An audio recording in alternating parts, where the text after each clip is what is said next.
Dito sa project na ginagawa natin ngayon mga ka-epal, ay gagamit tayo dyan ng Gina na printed na kulay light blue with butterfly.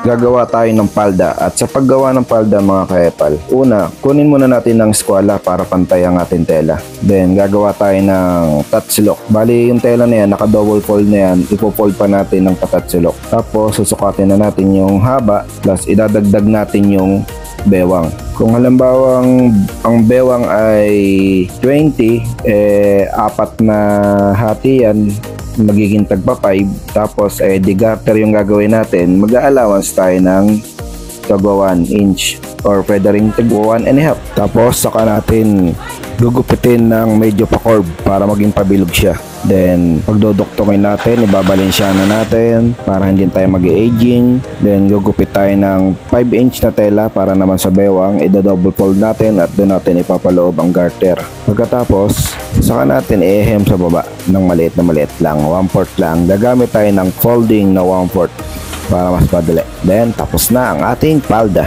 Wow!